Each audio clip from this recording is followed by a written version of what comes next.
음, 배출가스 조작의 부당 광고, 고소, 넷제로 계획이 타당성이 없네, 고소, 기후 대응이 2050년 탄소 중립 목표에 한참 미달하고 과장 광고 등 고소. 네, 안녕하세요. 송준호의 생활 ESG입니다. 오늘은 ESG 워싱 잡는 워치도 소송 는다 라는 제목으로 한번 들어가 보겠습니다.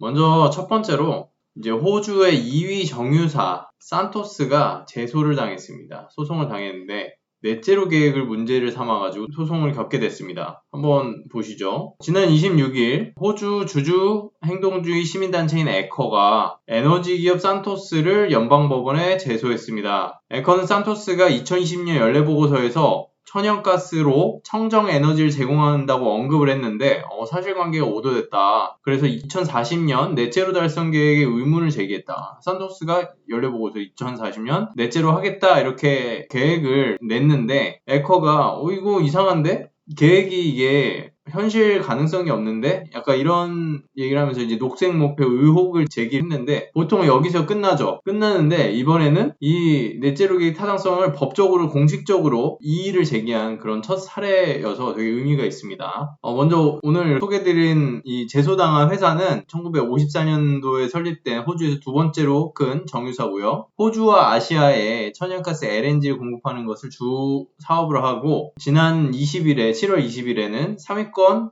호주의 정유사인 오일서치를 인수함으로써 M&A 해서 세계 20위권 정유사가 되는 굉장히 큰 잘 나가는 정유사입니다. 이런 곳에 시민단체 에커가 문제 삼는 것은 산토스가 이제 넷제로 2040년까지 어떻게 하겠다 로드맵을 냈는데 그것을 어떻게 하냐면 탄소 포집과 저장 CCUS 기술에 크게 의존하고 있다. 라고 그런 지점이 좀 이상하다. 현실 가능성이 없다. 이렇게 얘기를 하는 것입니다. 산토스가 2040년 넷제로 달성 관련해서 이산화탄소 170만 톤을 지하샘에 깊이 묻는 남호주 문바 지역 탄소 포집 저장 프로젝트 투자 여부를 올해 말에 결정할 것 이렇게 얘기를 한 바가 있고요. 또 2020년 회계연도 이산화탄소 배출량은 약 500만 톤 지금 이렇게 되어 있는 상황입니다. 그리고 산토스는 이렇게 얘기를 하고 있습니다. 아까 말씀드렸던 오일서치에 합병을 진행시켜가지고 석유를 1억 2천만 배럴 생산하는 엄청나게 큰 정유사가 되겠다. 근데 이게 오히려 이걸 통해서 청정에너지로 전환하는 더 유리한 점이 있다. 이렇게 CEO가 이렇게 얘기를 한 것이죠. 시민단체 이제 에커는 뭐라고 하냐면 CCUS 아까 말했던 그 계획이 또 기술이 그렇게 검증되지 않았고 또 비용도 많이 들어서 신뢰할 수가 없다. 이 기술이 지금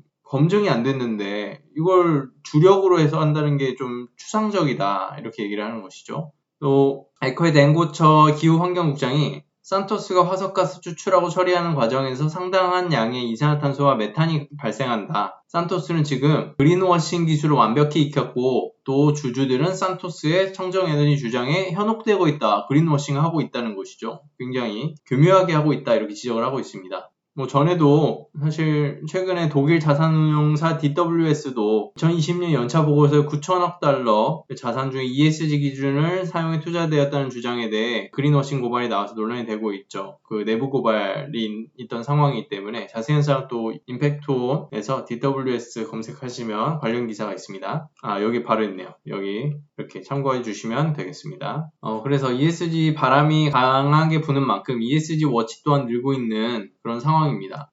이뿐만 아니죠. 정말 저희 임팩트원에서도 많이 달았습니다. 이외에 이제 제목부터가 이 기사는 소송 환경단체 법대생들까지 기후감시 깐깐해졌다. 네, 여기서 이제 간단하게 보고 넘어가려고 하는데요. 여기서는 그린피스, 독일 환경 NGO, 폭스바겐, 벤츠, BMW의 기후변화 정책 강화하지 않으면 소송 걸겠다. 네덜란드 광고심의회, 로얄 더치 쉘 탄소 중립 캠페인 과장 광고 결론 났다. 이거 굉장히 유명한 사건들이죠. 그린피스가 이거 지금 요새 되게 핫한 이제 수소차 이런 얘기 한참 나오는 IAA 모빌리티 쇼 이제 모터쇼가 지금 한참 시작이 됐는데 파티 분위기인데 그린피스가 이제 제동을 걸었습니다. 그린피스 그리고 또 독일 환경 NGO 도이체 움벨틸프가 폭스바겐 벤츠 제조사 다임러 BMW가 기후변화에 대처하기 위한 정책을 강화하지 않은 법적 대응에 나서겠다 이렇게 얘기를 하고 있습니다. 지금 파티 분위기에서 움찔하게 된 거죠. 그래서 단체들의 이런 가스전 탐사 자제라든지 이런 요구사항을 냈는데 여기에 대항할 수 있도록 유예기간을 좀 줬고요. 그리고 세계 제조사들이 법적 대응이나 불법 행위를 중단하지 않으면 NGO들은 독일 법원에 소송까지 제기할 예정이다. 이렇게 얘기를 하고 있습니다. 우리가 봤던 그 로얄 더치 쉘, 지금도 되게 핫한 사건이죠. 로얄 더치 쉘, 이제 네덜란드가 기후 정책을 강화하면서 로얄 더치 쉘에다가 2040년까지 탄소 배출량을 2019년 대비 45% 감축해라 이렇게 얘기를 했습니다. 원래는 뭐라고 했습니까? 로얄 더치 쉘은 2030년까지 원래 20%를 줄이겠다, 강도를. 근데 네덜란드 법원이 이 넷제로 목표와 맞지 않는다라고 얘기를 한 것이죠. 그래서 지금 법정 공방 중인데 거기에 이제 조금 더해진 것이 그린워싱에 대해서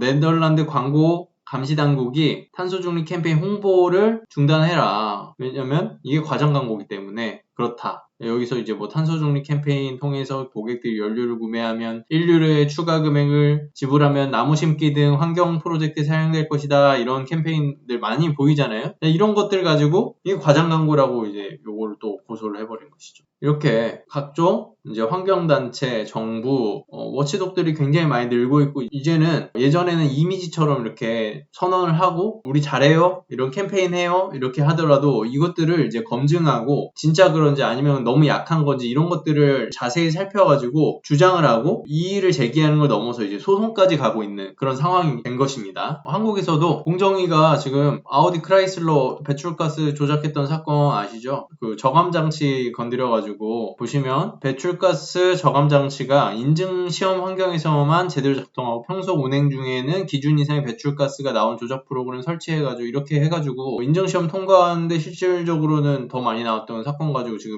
이렇게 소송 중인데, 여기에 더해져가지고 이들이 판매 차량들이 정상 제품인 것처럼 표시 광고했고, 그래서 본인 내부엔 본 차량은 대기환경보전법 규정에 적합하게 제작했다라고 이렇게 표시됐다라고 되어 있는데, 이런 것들이 이제 부당 광고다. 그래서 공정위가 폭스바겐, 아우디 고소한 것이죠. 자, 이렇게 이런 기업들이 고소당하는 상황 속에서 또 하나의 사례로 나왔던 것이 이제 에너지 헌장 조약이라는 것이 있어요. 이제 로얄 더치 쉘도 그렇고, 전에 한번 그 유튜브에서 다뤘던 독일의 전력회사 RWE가 주로 네덜란드라든지 이런 각국 정부가 환경 정책을 냈을 때 그 정책에 의해서 손해를 보면 손해배상 소송을 제기할 수 있었거든요. 그 근거 조항이 되는 것이 에너지 헌장 조약인데, 이것이 유럽에서 대부분 이제 유럽 국가들이, EU 국가들이 이거에 가입되어 있는데 이제 EU 영내에서 이거 무효다 이렇게 판결 내려버렸습니다. 그렇게 되면 정부에다가 환경정책 관련해서 기업이 소송을 낼 수 없게 되는 것이죠. 지금 우리 2050년 탄소 중립 이거 굉장히 강력해지고 있습니다. 안 그래도 강력한데 점점 더 강력해지고 있죠. 그래서 이제 2일부터는 유럽 사법재판소가 에너지 헌장조약 EU 법률과 양립할 수 없다 판결했다 뭐 이렇게 나오고요. 환경단체들은 당연히 이 판결을 되게 환영하죠. 그래서 클라이언트 어스라는 국제환경단체의 반덴베레 환경변호사는 법적으로 에너지 헌장 조항은 끝이다. 그리고 기후위기 규모를 고려할 때 그 EU 기업이 에너지 헌장 조약을 사용해 보상을 요구하는 애가 혐오스러웠었는데, 그뿐만 아니라 이제 불법이다라는 것도 이제 확인을 했습니다. 그러니까 이분들 보기에는, 환경단체 입장에서 보기에는 기업들이 아니 환경 기후 대응을 해서 더 노력하는 것도 부족할 판에 정부에다가 지원금 뜯어내는 것이다, 손해배상금 뜯어내는 것이다 이렇게 보고 있는 것이죠. 그래서 어쨌든 이게 불법이 되면서 기업들은 굉장히, 특히 정유나 이런 석유산업 그리고 탄소 배출 많이 나는 탄소 집약적인 그런 기업들은 조금 당황하는 그런 상황이 지금 펼쳐지고 있습니다. 근데 우리가 말하는 그 지금 공정위도 그렇고 평가사, 다양한 워치독들이 있지 않습니까? 근데 이 워치독도 감시를 당합니다. 최근에 이 기사 보셨는지 모르겠는데 공정위 내부에 자기 사리사욕을 채운 그런 사건이 발생을 해가지고 지금 고발을 당한 상황입니다.